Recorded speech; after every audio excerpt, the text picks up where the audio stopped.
Iniciamos o módulo 2 da disciplina Sistemas de Informações Gerenciais. E neste módulo nós, então, abordaremos a temática análise de processos e sistema de suporte gerencial.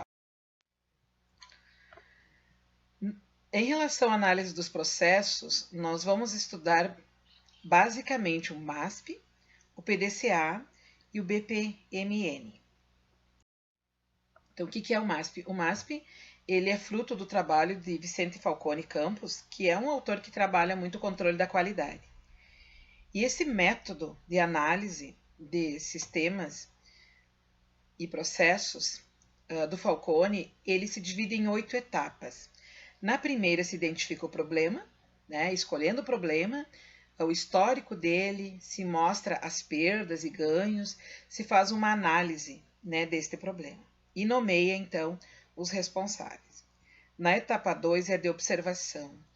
É o momento, então, das descobertas das características do problema, a coleta dos dados, né, observações, um cronograma, orçamento e metas. A etapa 3 é a etapa da análise, onde se define as causas, se escolhe as causas mais prováveis, então as hipóteses, se analisa elas, se verifica nessas hipóteses.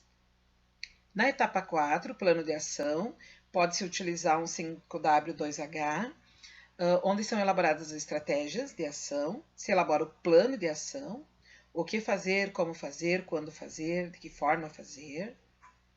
Também se revisa um cronograma de ações e o orçamento.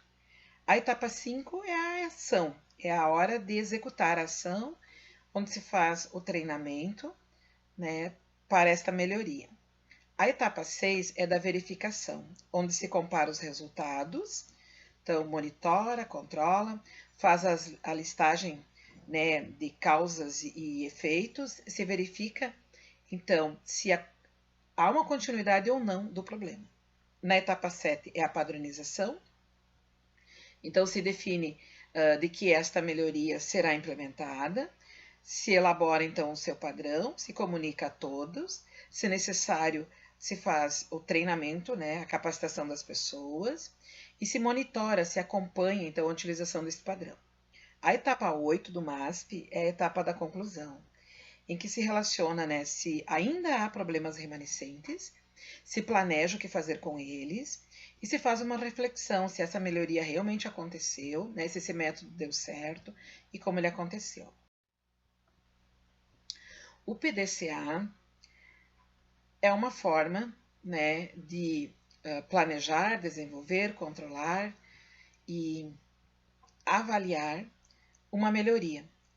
Também podemos encontrar, né, uma descrição muito interessante deste método, também no livro, né, de Vicente Falcone Campos.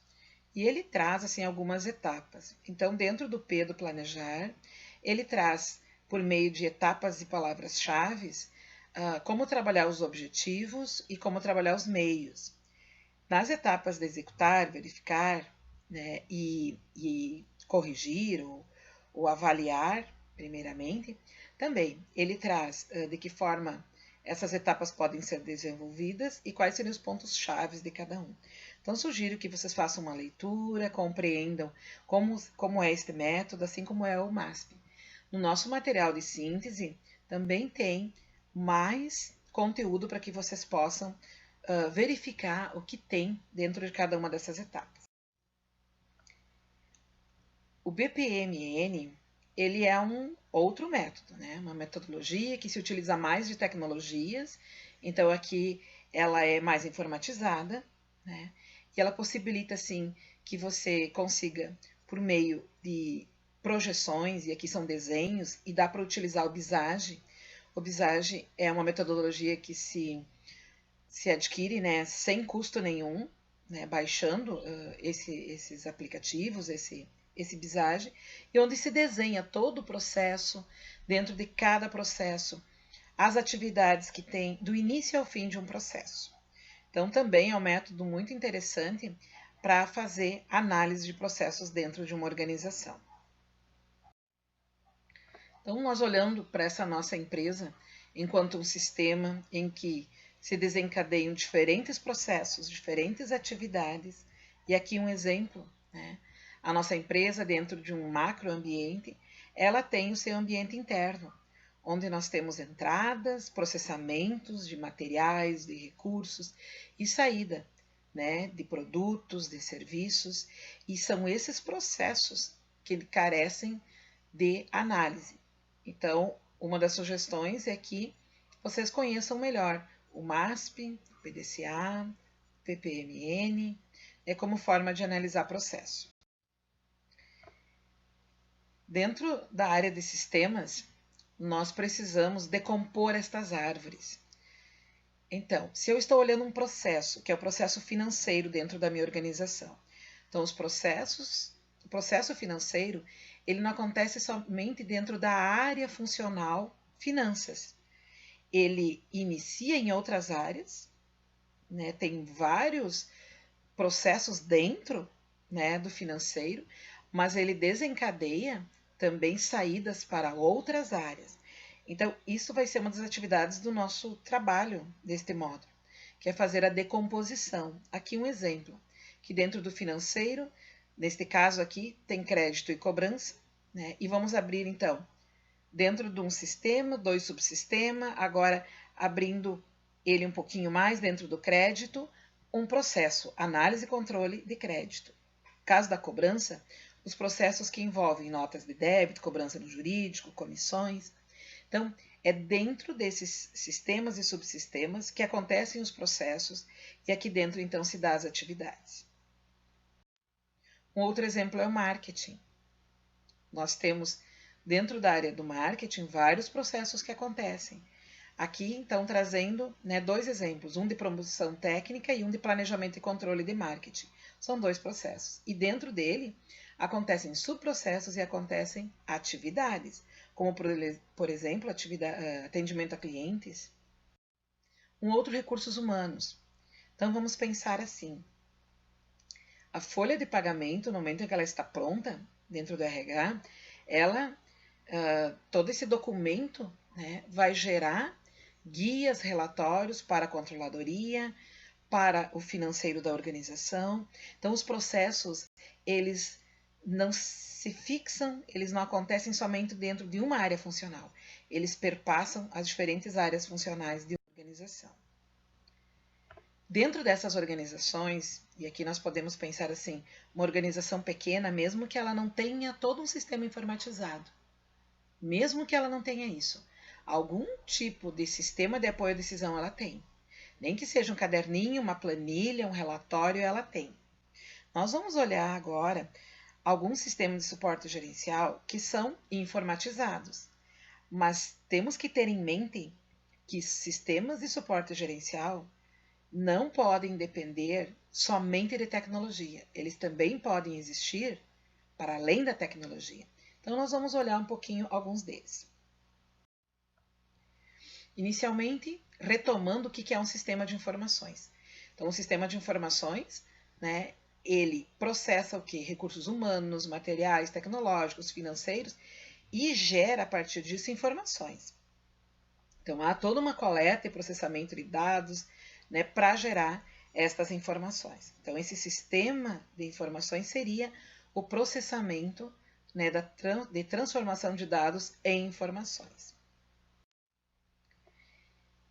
Os níveis de abrangência desses sistemas também podem ser correlacionados com a pirâmide da hierarquia organizacional, onde acontece o planejamento e as decisões de uma organização, qual seja no operacional, no tático ou no estratégico.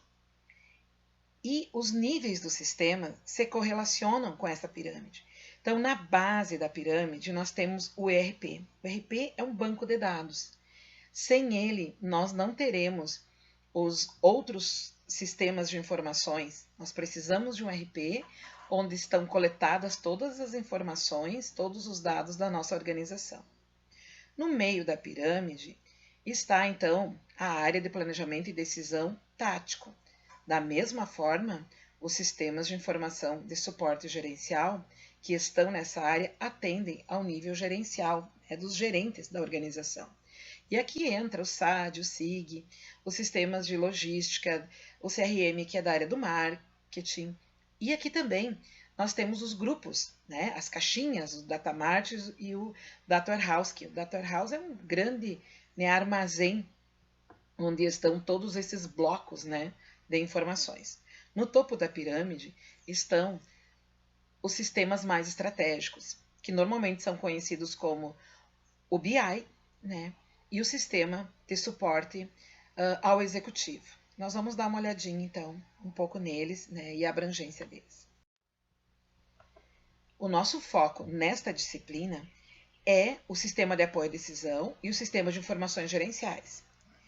Mas, mesmo assim, nós vamos, né, verificar os demais para saber como que eles operam. Então, quem está na base da pirâmide é o RP. O RP ele é conhecido, né, como sendo um sistema de gestão integrada de recursos empresariais. Ele faz, então, essa parte do planejamento dos recursos empresariais. Nesta figura, nós conseguimos perceber que no centro, né, aqui é um desenho que representa esse RP, no centro estaria a base, né, de dados central, que ela recebe e retorna dados às diferentes áreas funcionais que temos dentro da organização. Antes do RP, nós podemos dizer assim que as áreas funcionais funcionavam como ilhas, que tinham suas informações, os seus dados, que não se conversavam. O RP, então, coloca todos esses dados dentro de uma única ilha. Pois bem, esta mudança que há faz com que, antes, numa visão tradicional, as informações da fabricação, por exemplo, só tratavam, né, de encaminhar os seus dados para sistemas de informação, de fabricação. A contabilidade para sistema de contabilidade, finanças para finanças, e assim ia. Já numa visão do RP, isto deixa de ser assim.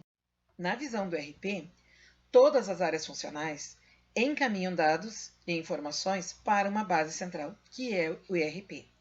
E aqui há a troca, né, entre estas informações com esta base. Então, os processos acabam, né, os processos de negócio acabam abrangendo toda a organização. O RP, nós poderíamos dizer assim que ele é a base central, né, para que tenhamos outros sistemas dentro da organização. Não dá para se falar em sistema de apoio à decisão, em BI, sem ter um RP muito bem estruturado, muito organizado, com informações corretas, né, atualizadas, porque o BI, por exemplo, ele se apropria de informações que estão aqui. Se a informação estiver desatualizada, ele gera um relatório desatualizado. Então, aqui um pouquinho, né, desta troca entre as diferentes áreas dentro de uma organização. Então, neste nível de sistemas operacionais na base da pirâmide, os ERPs, por exemplo, poderíamos citar alguns exemplos. Na área de marketing, acompanhamento de pedidos, processamento de pedidos. Na área de fabricação, então, os controles de maquinário, movimentação de materiais. Na área de finanças, o caixa. Na contabilidade, a folha de pagamento, contas a pagar, a receber. Recursos humanos, as remunerações.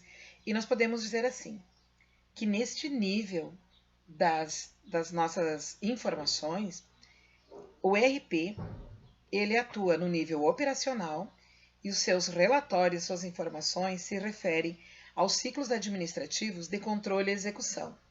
Então, no que se refere ao controle, é monitoramento e na área de execução, processamento dos dados. Já no centro, né, da nossa pirâmide, onde estão os sistemas, né, mais de suporte gerencial, vamos falar um pouquinho sobre o sistema de informações gerenciais, que é a principal temática da nossa disciplina. Alguns dos exemplos, então, gerenciamento de vendas, controle de estoque, orçamento anual, análise de investimentos de recursos, análise de realocação de pessoas. Então, nós temos vários relatórios aqui que ajudam o gerente às suas, né, tomadas de decisão. Quando se trata de olhar isso em relação ao ciclo administrativo, os relatórios que nascem no planejamento são para análise e no controle para gerenciamento. Também, no miolo da nossa pirâmide, o SAD, conhecido assim, Sistema de Apoio à Decisão, ele envolve já análises de vendas, de custos, de preços, né, de contratos. Eles são relatórios mais flexíveis, eles buscam informações fora da organização. E quando ele se refere, então, a planejamento, se solicita relatórios de análise. E quando é em relação a controle, relatórios para gerenciamento. Então, é um tipo de sistema que contribui para simulações, né, para projetar o futuro da organização. Para que não haja confusão, então, entre o SIG e o SAD, porque os dois relatórios, eles atendem ao nível gerencial, mas eles são diferentes. Então, vamos pensar assim. O sistema de informação gerencial fornece informações das áreas funcionais da organização. E as informações são sempre de fontes internas. Já no SAD, as informações são de fontes internas e externas. No SIG, o foco é interno, é na eficiência operacional.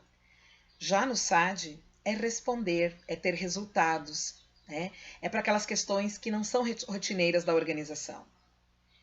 No caso do SIG, ele se utiliza de ferramentas que já estão pré-estabelecidas. E no SAD não. No SAD é possível fazer projeções, simulações, ele é mais... Você consegue modelar diferente, ele é mais flexível. Vamos olhar um pouquinho agora o CRM. O CRM também é um sistema de nível gerencial e ele é especificamente para a área de vendas e marketing. Então, esse tipo de sistema, ele pode ser olhado a partir de 4 dimensões. Primeiro seria a identificação, então, principalmente identificar cliente.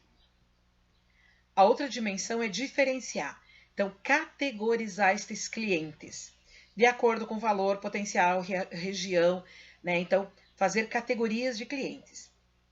A outra dimensão é a interação, ou seja, esse sistema, ele é automaticamente, né, consegue interagir com os nossos clientes. E a dimensão de personalização?